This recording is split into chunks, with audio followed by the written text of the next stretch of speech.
বগুড়ায় পালিত হল বিএনপির সমাবেশ। দলের চেয়ারপারসন ও সাবেক প্রধানমন্ত্রী বেগম খালেদা জিয়ার মুক্তির দাবিতে বুধবার এই কর্মসূচিতে যোগ দেন বিএনপির ভাইস চেয়ারম্যান ও সাবেক স্বরাষ্ট্রমন্ত্রী আলতাফ হোসেন চৌধুরী। এতে বিএনপি নেতারা ঘোষণা দেন, জীবন বাজি রেখে হলেও খালেদা জিয়ার মুক্তির আন্দোলন সফল করে ঘরে ফিরবেন তারা।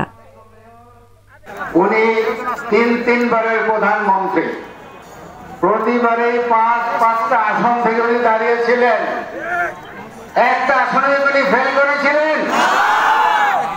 প্রত্যেকটা আসনে বহু ভোটের ব্যবধানে উনি জয় হয়েছিলেন এবং এর মাধ্যমে উনি রাজনৈতিক ইতিহাস সৃষ্টি করেছিলেন।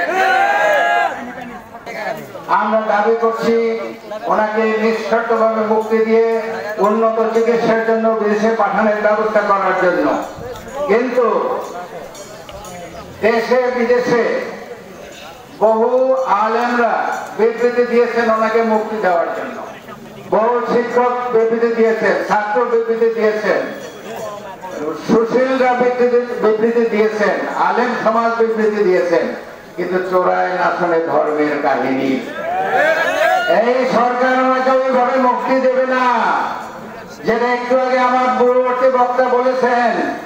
আমাদের রাজপথে নামতে হবে, কাফন করে নামতে হবে, যুদ্ধ করে ওনাকে মুক্ত করতে হবে।